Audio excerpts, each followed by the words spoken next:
This one's going to be good. What's going on, crime fighters? It's the night, and it's time to unite for Death Battle. Beast versus Goliath. Goliath was my... I was going to say Nagel, but he is my homie. Oh my god, I used to love gargoyles coming up. And of course, X-Men. Oh, jeez. Well, let me not get into it right now because this is a long-ass video. So, I'm predicting... Oh, this is so hard. Goliath might win? I don't know. Let's see.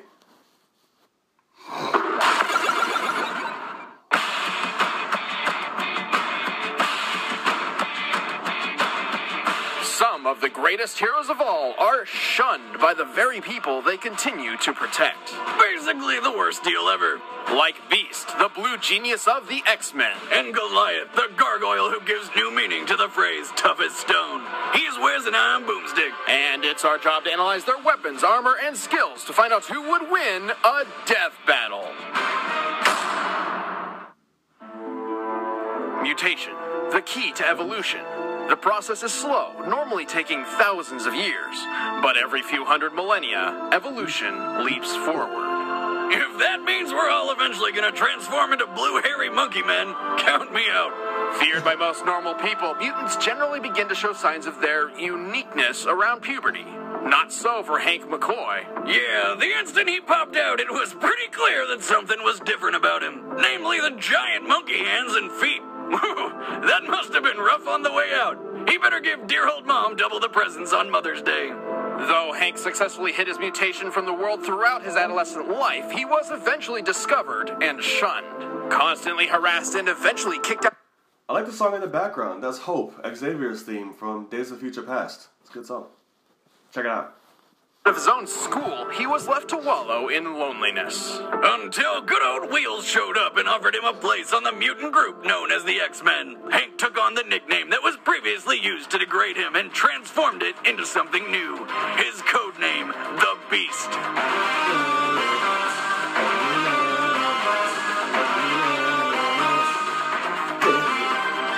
As an X-Man, Beast became an integral member of this uncanny team. His superhuman strength, speed, and durability let him go toe-to-toe with baddies like the immovable Blob and Kraven the Hunter. But Beast was a genius, like yours truly, and quickly completed his doctoral studies. Eventually leaving the X-Men, he became a leading researcher in mutant genetics. Desperate to cure the mutant phenomenon, Beast developed a serum which he theorized would temporarily counteract the mutated genes in his body. Except it kind of did the opposite. Poor guy, now he truly was a beast. His transformation wasn't all bad though. Fuzzy Beast could now lift over 10 tons, run over 40 miles per hour, and jump over 25 feet in the air. He also had a wicked healing factor which made him essentially bulletproof. But this was nerfed dramatically from healing instantaneously to over a couple of hours when Quasimodo's experiments turned him blue. For a scientific genius, he never did quite figure out how to turn back to his old self. I mean, he's been able to turn into a Catman, a Horseman, Blue Kelsey Grammer, and even Sasquatch.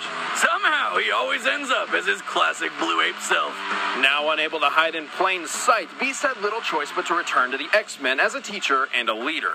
As my research makes evident, it is possible to enhance the intelligence of mollusca cephalopoda, such as the squid, to the same level as that of the average human. Even a little above average. I'm afraid I must leave early, so I'll hand you over to my new teaching assistant, Mr. Cephalopod. Hold on, everyone. Now, where were we? Yes, the neurological aspects of cognitive intelligence. Were there any questions? Beast isn't just a genius, he's also a ridiculously strong fighter. He has survived hits from the Juggernaut, smashed open a tank with his bare fists, hit the ground with a punch so hard he created an earth-shattering shockwave, and lifted a solid gold oak tree. A cubic foot of gold weighs approximately 1 ton. Compare Comparing the diameter of the tree to Hank's height, it's reasonable to believe that this golden tree weighs at least 60 tons.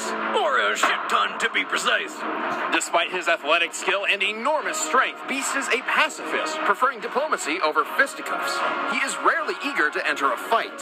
In combat, he usually relies on his teammates to throw punches while he holds back to come up with game-winning strategies using his brilliant mind.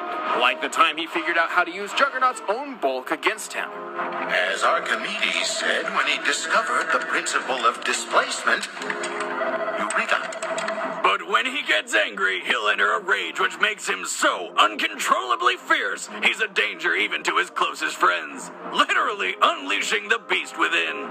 Beast's monstrous appearance remained a permanent part of his life. He was never truly accepted by society, and even had to leave the woman he loved for fear she would become a target of mutant haters. But if he could have his way, he would spend his days hanging from the ceiling with a nice cup of tea, reading Shakespeare. Damn. But we don't always get what we want, so he'll have to settle for kicking ass. With faint heart, averted feet, and many a tear, in our opposed path to persevere.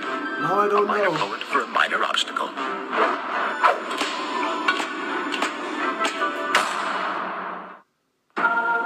1,000 years ago, superstition and the sword ruled. It was a time of darkness. It was a world of fear. So It was awesome. the age of gargoyles. And badass cartoon intros.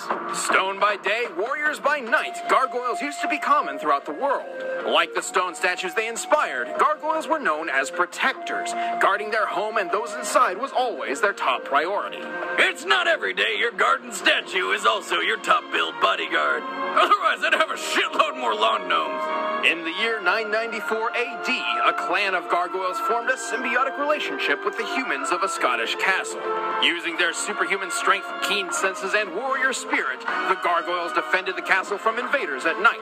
In return, their human allies would watch over them during the day when they are most vulnerable, as gargoyles turn to solid stone in daylight. The gargoyles were led by Goliath, a creature with a voice so sexy it makes humans turn to stone. If you know what I'm saying. You are trespassing. Unfortunately, due to their beastly appearance, Goliath's clan eventually faced unjust prejudice from the very humans under their protection. We are most seriously displeased to allow beasts in the dining hall. These are unnatural creatures. No good can come from associating with them. If that wasn't bad enough, Goliath was betrayed by his closest human friend, causing nearly his entire clan to be smashed to bits. Then the few that did survive were magically sealed in stone forever by a misinformed wizard. Talk about a shitty Monday. Sealed in stone forever, or until one very specific, seemingly impossible criteria was met. The terms of the spell were that they would sleep until the castle rises above the clouds. And when he says above the clouds, he means it literally. So, stone they remained for 1,000 years until, in 1994, Some billionaire with a name that sounds like an antidepressant just happened to be crazy enough to try something. Xanatos moved every last stone of the ancient castle to the top of his New York skyscraper, which happened to poke above the clouds. the cost of which must have been astronomical. Don't disappoint me. I love that movie.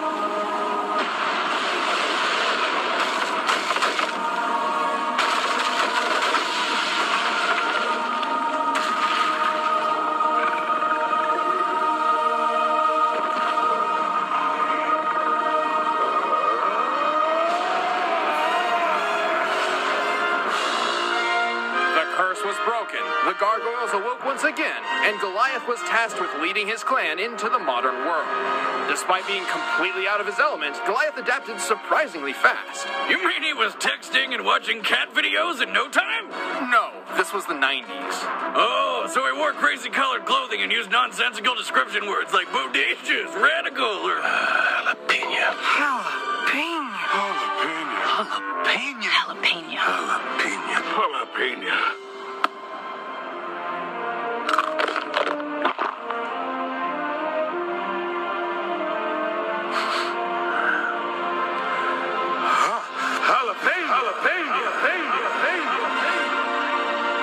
Keith David. Damn it. Turns out Goliath Goliath was naturally suited to traverse the broad expanse of the city with his enormous wings. Though to be clear, Goliath insists that he can't fly, only glide on the wind. Which I insist is bullshit. What else would you call what's happening right here other than frickin' flying?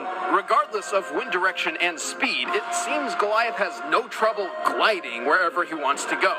He only has issue taking off from the ground, requiring an elevated point to start from. Good thing he can scale giant skyscrapers from ground level without breaking a sweat. Goliath is strong enough to lift a car, create a small earthquake, and tear through steel with his bare claws, like it was wet paper. He's fast enough to keep pace with foes who use rocket-powered flight, and he's tough enough to survive a fall over 100 feet. He was even able to keep gliding after being shot by a Nazi plane's machine gun while fighting in World War II. He traveled through time. It was weird.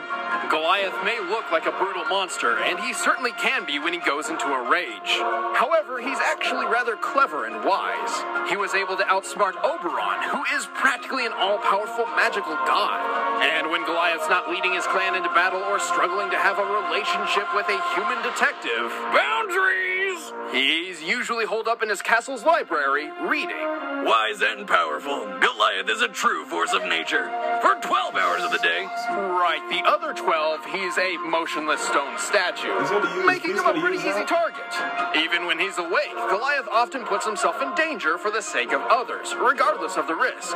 Hey, he's managed to survive for over 1,000 years, and believe me when I say, you do not want to be on this gargoyle's bad side. My name is Goliath, and I belong to no one. Stop whining. A gargoyle doesn't whine. He roars!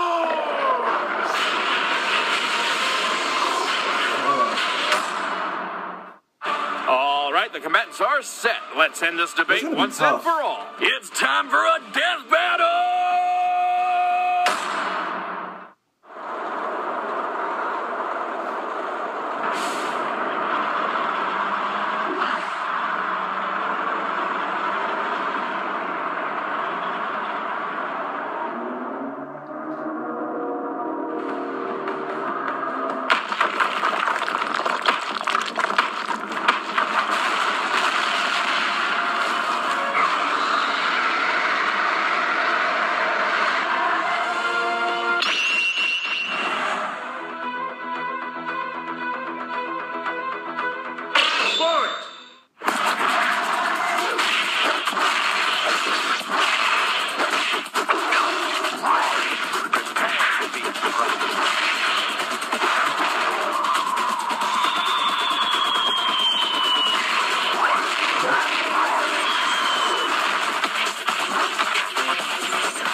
Show you that shit on 90s cartoons.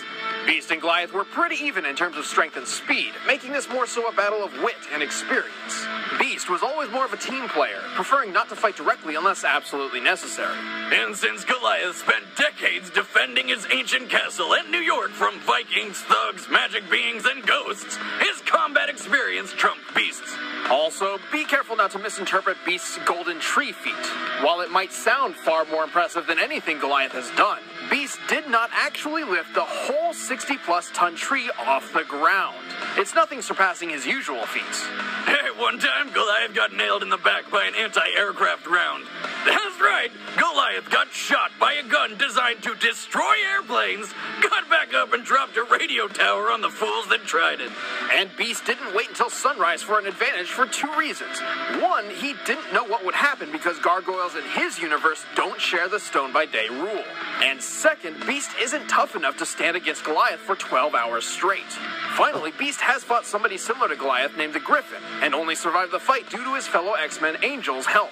In the end, Beast just didn't have the heart to keep up with the gargoyle. The winner is Goliath. Told you.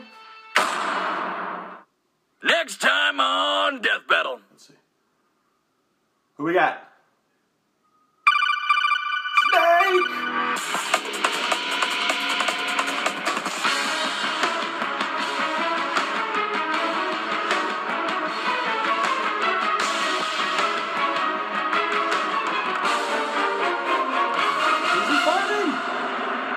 It's showtime. Damn right. Hey guys, thanks for watching. I'm Ben, I play who's he Wiz. fighting? And I'm Chad, and I play Boomstick. And next time on Death Battle, Solid Snake. We've had Snake requested over and over and over again for years, and actually a few different possible matchups. But if you guys want to see who he's fighting, make sure you go follow us on our social media. That's @ScrewAttack on Twitter or Facebook.com/officialSA, because we'll be announcing his combatant very soon. But in the meantime, be sure to check out the latest Game Over Thinker and the latest Desk of Death Battle, which is all about how Tony Stark's brain tumor once saved the world. It's absolutely ridiculous. You need to go watch it. Thank you guys so much for watching Death Battle. We hope you enjoyed the episode. If you did, make sure you click like, subscribe, and tell your friends about it. And we'll see you guys next time. Later. I knew Goliath would win. I told you. I said in the beginning. I said it. And he won. But damn, I didn't expect it to be like that. He fucking ripped homeboy in half. Jesus. Well, that shows you don't fuck with Goliath. Because he's a badass and he's Keith David. So don't do it. I loved it. That was awesome, guys. Join me in the road to 10,000 subscribers. Like, comment, and share. Subscribe if you haven't already. Be sure to follow me on Twitter. Along with the rest of my social media posted in the description box below. Live from Night Manor, it's the night. And I'll see y'all later.